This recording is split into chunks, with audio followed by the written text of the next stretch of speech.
Welcome to another episode of Bourbon and Rum. This is a podcast of two brothers from opposite ends of the spectrum. My name's Kent. I'm a rum drinker, and I'm from the left side of the aisle. And I'm Kyle. I like bourbon, tend to be a little more conservative. Join us as we explore this experiment. Can two brothers from different sides of the political spectrum have a civil conversation and celebrate our differences?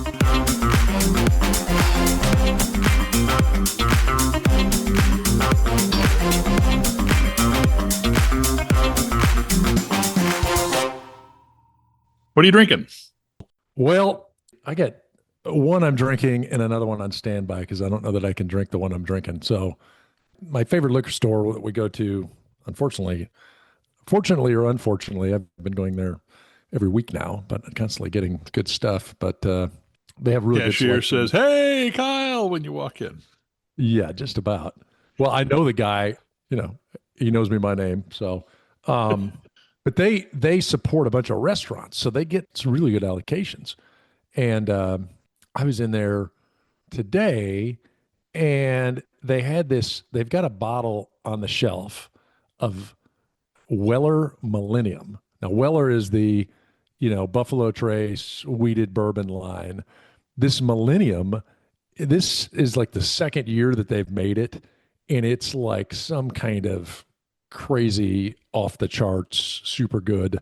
It's $7,000 a bottle. And today they're like, hey, we're going to raffle it off, and whoever wins a raffle gets to buy it for $1.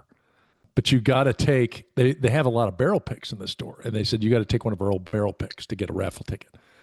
So I took one of their old barrel picks, and it's this Saranahan stuff it's from Colorado, it's from Denver. But I got it thinking it was like a cast strength bourbon. And then I got home and I realized it's a malt American whiskey. It's kind of like made with malt like Scotch, but it's aged in charred American oak barrels. And, ever since I switched to bourbon from Scotch 10 years ago, I can't go back. Like I just don't like the malt. And so I'm just choking some of this down. And then I got a bottle of Old Forester single barrel I'm going to whip out because once I get my fill here. So that's what I'm drinking. What are you drinking on? I'm just sipping on some Barcelo. I think it's the top or the number 2 rum in the Dominican Republic, and real tasty, right? For just a over the counter. I guess it's all over the counter. You know what I mean? Like not a fancy top shelf brand, just kind of like a regular normal bottle. It's pretty good. No, very smooth. When you said over the counter, I'm thinking, do you take your liquor mostly as on a prescription basis, or? Well, I had we were going to record this afternoon, but I had to go to a funeral. Well, not a funeral, a visitation. One of our kids' parents, the father passed away. He's like 58. That's crazy. Oh, but, no. I didn't know the guy real well. But our kids, a daughter plays with their daughter, and he was over at our house maybe 2 years ago, 2 years, something like that. And I knew he's a musician, but I hadn't really learned that much about him. And, we're sitting there, and he was one of those kind of folks that was really quiet, and like he really had to draw it out of him. I may have told you about this guy before, and I got to draw it out of him, and he was telling these stories, and not in a way like, some people tell a story that seems unbelievable, and they're just making it up as they go. They're just BSing you. This guy, he was the real deal, and he was very reluctant to tell, but he was in a band back in the 90s, and they played as the opening band for Soundgarden for a year on tour with Soundgarden. And had some really fascinating stories of being on the road and opening for a big band like that. So, yeah, good guy. Yeah. So having a toast to him tonight. Yeah.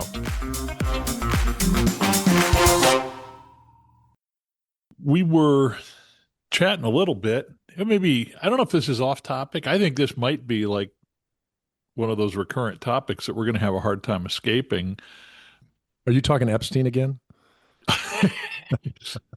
Actually, talking about AI, I I've been using AI more, and I love using it, and I'm all in as far as that. But looking at the pretty dire warnings from the pioneers in the field and people in that community. And I got recommended a book and I'm reading it now. It's the title of the book is If Anyone Builds It, Everyone Dies.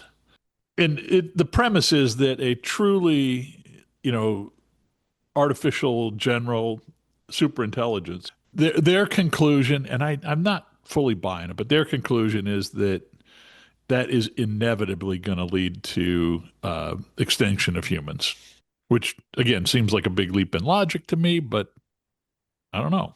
Yeah, we were going to try to record a little bit earlier after the visitation I went to, but I said, hey, I need to wait till a few more minutes because I was finishing the dinner that I was cooking based on an AI ChatGPT recipe from this afternoon. So, I don't even know how to, I went in, I'm like, hey, I got frozen chicken thighs, an onion, and, various condiments. And it spits out a Filipino dish in no time and whip it up in the Instapot. And the irony of skipping from your chicken dinner to the apocalypse. I mean, it's all a thread woven into the same sweater. You know what I mean?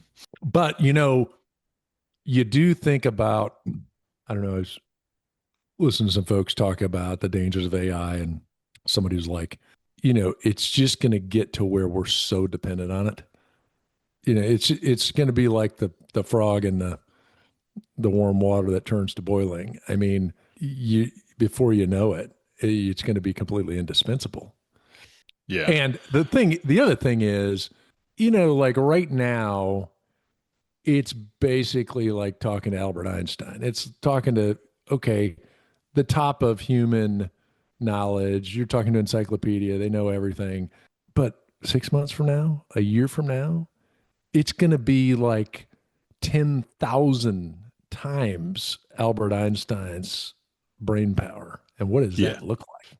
Well, might want to take this in a little bit different direction. I mean, it's pretty easy to get on there and find, you know, seasoned veterans in the field warning of the impending apocalypse. It's just kind of one story after another on that. I didn't But make I it through the malt very didn't make fast. it. Had to change it up. The one thing that I've learned from the book that I've really appreciated is a little better understanding of how these models work. And I will not go into that. But one of the things that they pointed out, and I think this is really interesting because my thought always was, well, like, why don't we just prompt it at the beginning? Like, you always have to do good things for human beings. And like, if that's like instruction one, shouldn't we be all right? And um, yeah, they point out that we tend to ascribe, we give these AI tools a task and they figure out how to do the task. And when we get the result that we want, we tend to apply onto it that it's thinking like us to get to that result. You know what I mean? Mm-hmm. Like if you ask Yeah. it a question and it's a complex question and it comes back with an answer to that question, we presume that the pathway to the words that it's spitting out to us follows a fast version of a human being thinking the same problem through and spitting the thing out. And Well, that's and a part of that too, at least, and I don't know about all the models, but like the ChatGPT models are built to be very reassuring and validating of you. So they're like, oh, that's a great idea. Yes, you've got this perfectly. Like they're super encouraging. So you think, oh, we're aligned because it's telling me that it agrees with me. exactly that. But what we don't, so we assume like some personality, we assume some sort of like, yeah, we're on the same wavelength. But in actuality, it, you gave it a task, you gave it an objective, and it probably thought about how to approach the problem different than your old school brain would have. And it may have a completely different path that gets you back the answer that says, that's a great thought. I wonder if you've considered this and that, right? Like it gives you back the answer you're looking for, but the pathway to get there may be completely different. And that's where they really point out the risk being that it may start to conclude that there's pathways to accomplish what it's supposed to do that have nothing to do with what we would want. Yeah. And, you know, the whole thing about, okay, it's going to be the end of the world or it's going to do this or all the outcomes, if it's as exponentially smarter than we are, one, it's not going to show its hand. It's going to be, you know, if it's designed to destroy the world, then if it's already figured that out, it's smart enough not to be like, well, you know, this is what's going to happen. We're going to be fat, dumb, and happy, and we're all going to die and not know it's coming because it will have made it, it will have engineered it in such a way that we never saw it coming. And that's to me the biggest risk area right now is it's going to be well beyond any human's control because Mm-hmm. not only is it thinking it differently, kind of like what you said, but it's thinking more complex and a million steps. You know, it's doing the million chess move every second. I mean, the amount of premeditation it's capable of, there's no human that could possibly be ready to thwart that. Yeah. But now take that back though to you were down here and we were sitting on the patio a year or two ago, pontificating about this, and you had a good point in that it was right at the beginning of the whole ChatGPT thing. You're like, what's the incentive to get rid of us? I mean, we're the consumer. I mean, why would it want to kill humankind? And what the hell would it have to show for it? Yeah, I think this book is trying to argue that, and I'm not, at least at the point I'm at right now, I'm not sure that I follow that because I still maintain that. In fact, they reference that. I need to do some more research into I need to listen to this chapter again because they talk about this exact thing.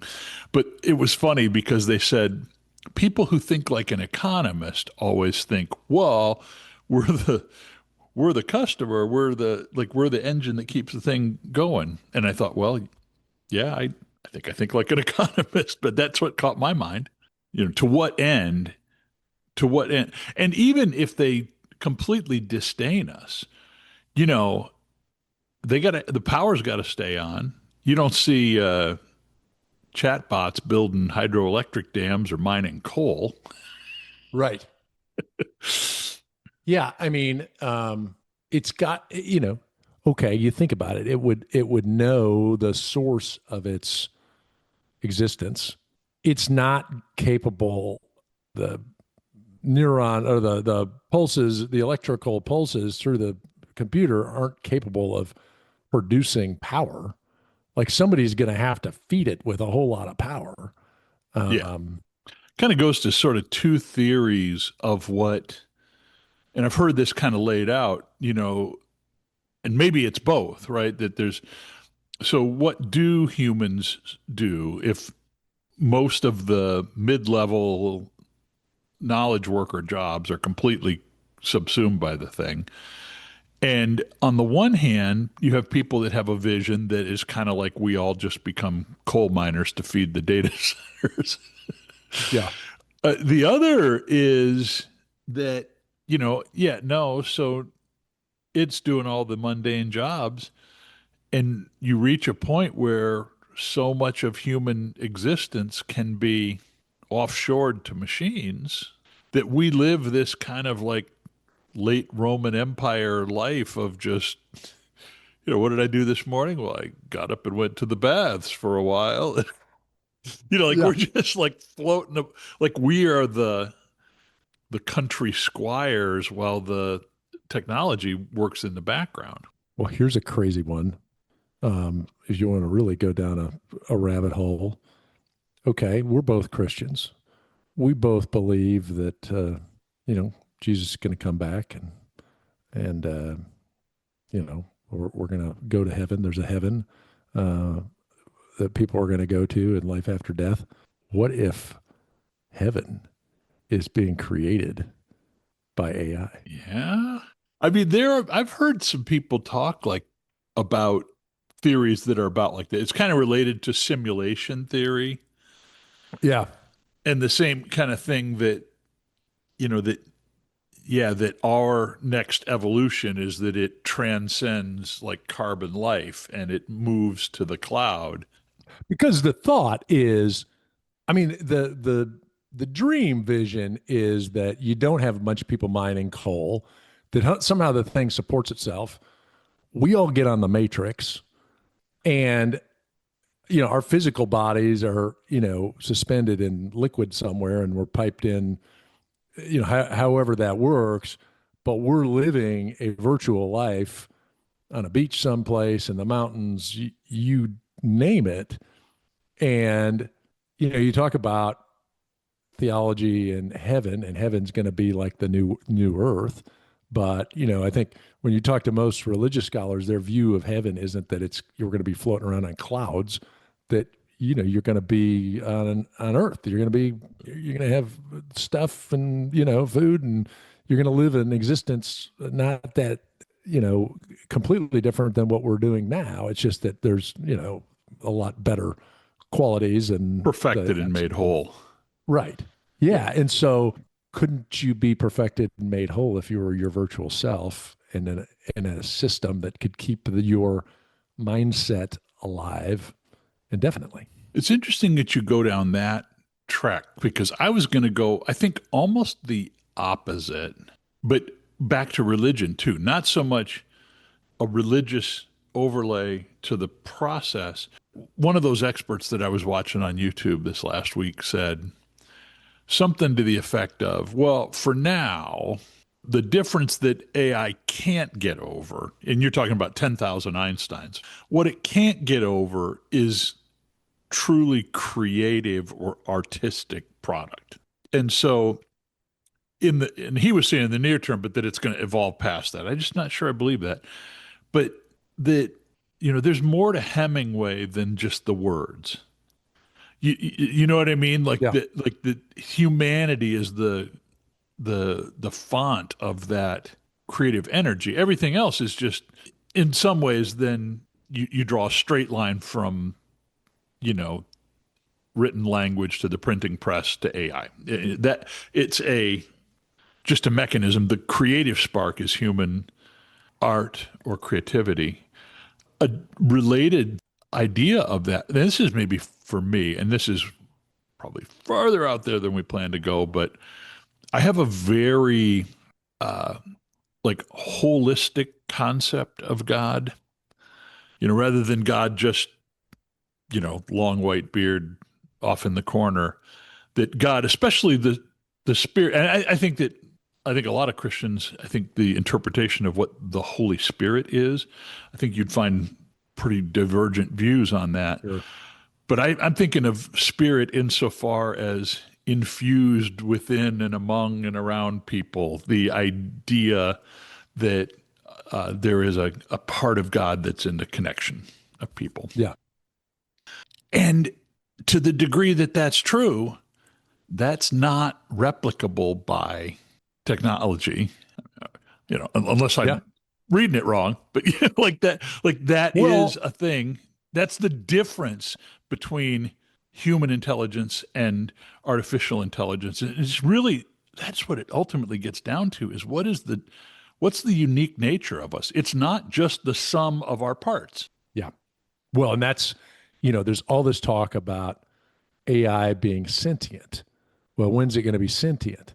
I mean, I think coming from a background of Christianity, I would say you're not going to be sentient unless you got a soul. I mean, you're not really going to be on the same plane as a human without a soul. I mean, yes, you can replicate everything. I don't know about the creativity piece. I think it's going to figure out how to be pretty. It's already pretty creative. I think that it could replicate, but it can't replicate a soul. But then Yeah. the problem, the thing is, a lot of the people in science and a lot of people studying this, and maybe I'm making this up, but I feel like their understanding of sentience is like a purely logical one because they don't believe that there's a soul the way we would believe from a kind of a Christian religious background that there's this being more than just the physical body and the mind and emotion.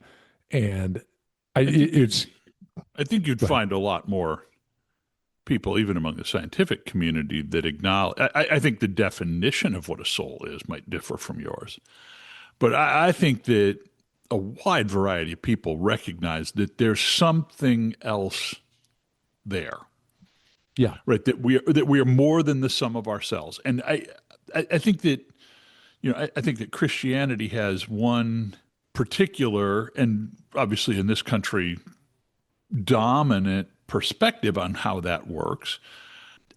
I mean, that's the essence of ultimately the quest that religion plays. Yeah. No, I don't. Yeah, I didn't characterize it right. No, you're right. I think any religious background, there is a sense that, it's bigger than we're just humans on the Yeah. earth and we're done. So no, yeah, I didn't mean to limit to Christianity. And you're right. I'm sure a lot of scientists and such believe that, but there are a lot of people that in the scientific community that are like religion is this fairy tale, and no, we're talking about, you know, it's a life or it's not a life. I don't think. I guess what my point is, I think there's some people that don't believe that there is such thing as a soul, but I think this journey of AI, it's going to prove itself that they don't have a soul and they're different. And I don't know what that is. I don't know if it's like you said, maybe it's creativity, maybe it's something. But even when AI is the smartest thing in the world and it's a robot and they can put on human flesh and it looks like a human and talks like a human and smells like it's not a human. There's not a soul. And even if you don't believe that, I would think there's going to be a difference in those two that people are going to recognize. Does that Hmm. make sense? It does. Totally. Totally. Again, I don't think that we were even far off on that. I think that, again, I do think that you would have more people that would agree that there's something going on there. But there's something going on. Like it's a commonality across religion and experience. I think that people acknowledge. I guess I'm saying is I think Yeah. that history agrees with you that there's something more there than, electrical impulses in cells. Yeah. And I don't know what, like, you hear people talk about sentience. I don't know what, interesting to know what the definition of is that just that they're self aware? Yeah, that's puzzling to me actually because it seems like it's a it's the most matter of degree thing that there possibly could be. I mean, what is human sentience? And I'm is there seeing the ability, the capacity to experience sensations and feelings. well, yeah, I mean that's a pretty I don't know. I don't know. That nails Well, it and it's, right down.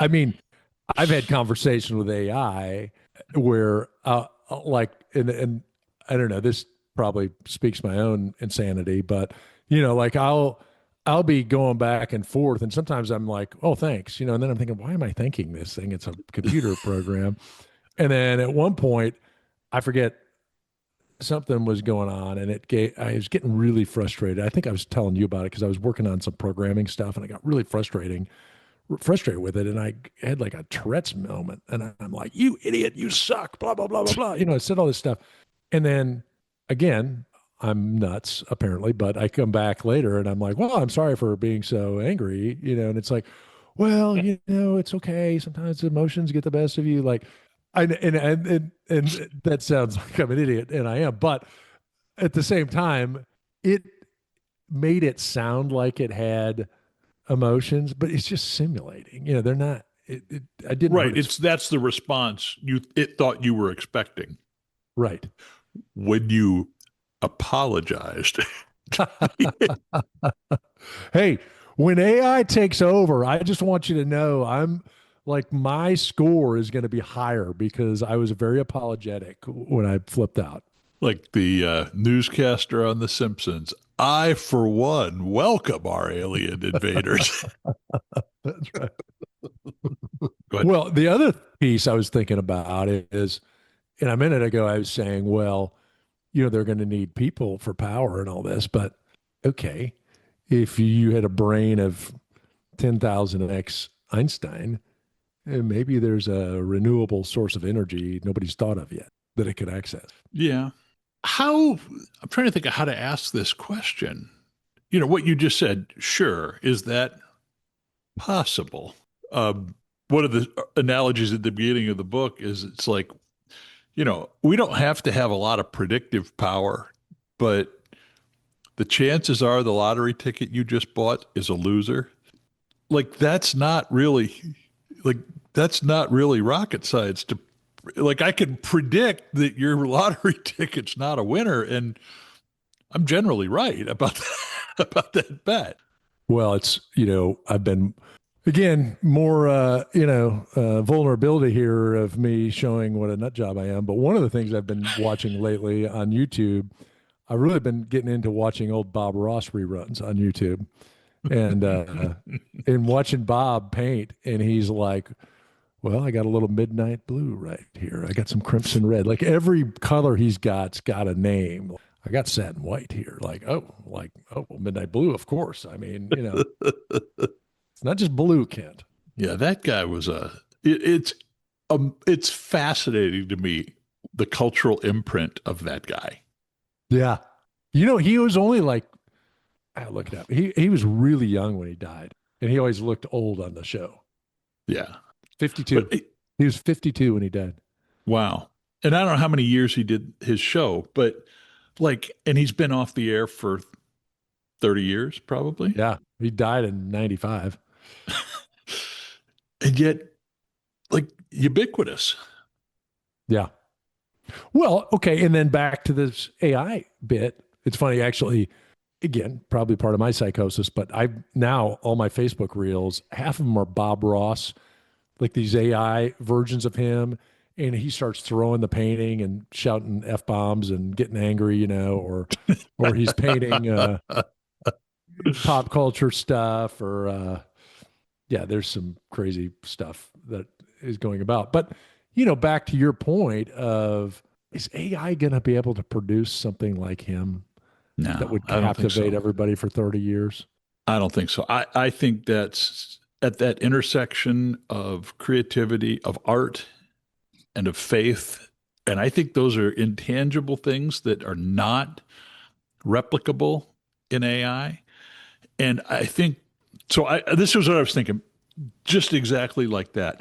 Matters of culture, of creativity, of art, of faith, of belief. Well, because some of that, and I don't mean to interrupt you, but like a lot of the art, their life story is part of the art. It's Mm-hmm. embedded in the meaning of it. And Right. what's AI going to be like? Well, I was born in 1942, like Bob Ross, and no, you're a computer. You're not going to be able to replicate. Yeah, I think I'm with you. I think it's on that same thing. If I had to be wildly hopeful, it would be that the irreplaceability of those things, of art, of culture, of faith, of creativity, imagination, if those are the things that you can't replace in a world that you can replace everything, then those things become of more value. And wouldn't it be cool if what we had was, not the everybody's a coal miner version, but maybe the everybody has a little more time to focus on things that are meaningful like that, and we can offshore all of the non-essentials. So that theory works if we are not in a simulation currently. If we are in a simulation currently, all this is made up from AI. Well, and wouldn't though the AI apocalypse be the perfect ending to the simulation? Like when that happens, then they restart the Yeah. simulation game. Like that's when you know that the simulation worked, when we jumped off the AI bridge.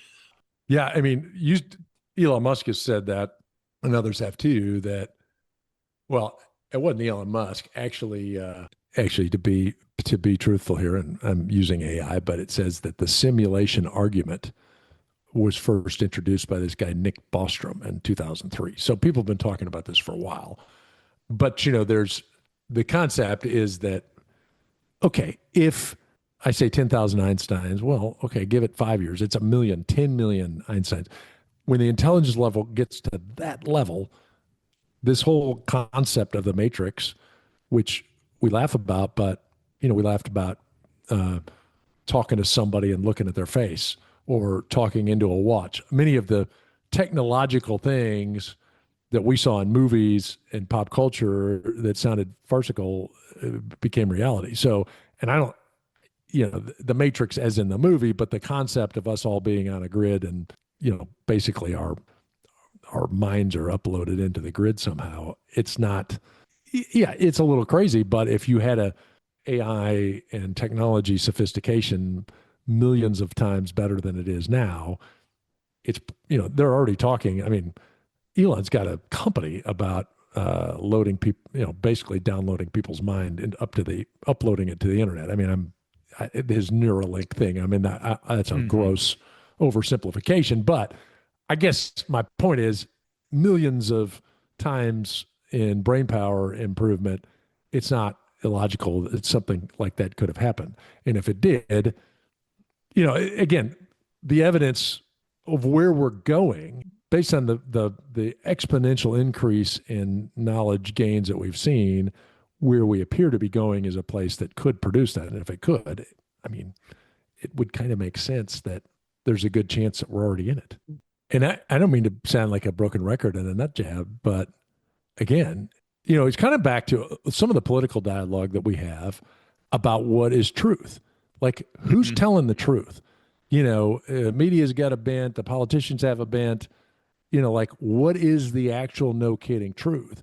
If we are indeed in a simulation, how much of history is even true? How much of it is just a made up thing? I mean, at what point, how do you, if we were in a simulation, how would you ever figure out we're in a simulation? How would you know?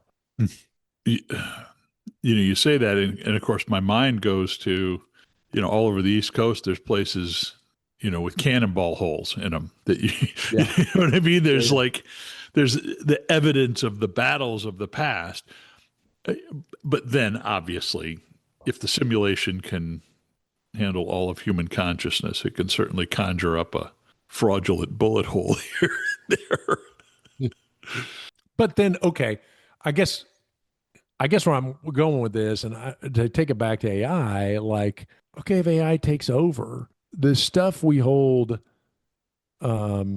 beneficial to ourselves and our lives, we're going to keep doing Yeah, regardless. yeah. And honestly, I take it even to a political thing. Like, had this dialogue with crazy neighbor who I refer to my neighbor that, um, you know, he loves Donald Trump. I'll say that. I'm kidding. He does not. But we'll always, we would get into these arguments, and we every now and again, like, we're in the run up to the election. Well, I think this, and I want this, and and I probably shared this before, but one of the things he kept saying, he's like, you know what though? Okay, forget all the elections and everything else. Our life is about us. We're neighbors. We're in our little cul-de-sac here. We're going to go to work. We're going to come home. This is us. Like, regardless of what happens, who gets in office, yeah, we're going to argue about it. We're not going to like certain things, or we're going to like certain things. But, and I view that like us in our podcast, and we talk about it. It's, our life is here. None of these people care about us. We're going to argue about them, but like, and I guess I just take that to this AI thing. Like, we can get so wrapped around the axle, like, oh my gosh, what's going to happen? But we're still going to be doing the same thing. I mean, if it kills us all, okay, well, nice knowing you, but Well, I have I think a similar philosophy to that. That just, if it turns out to be one of these insane, that it's a simulation, and or that there's aliens, or the AI, any of that, we're all going to find that out at the same time. It's going to be the commonality of human experience around it. I think stuff like that comes and goes.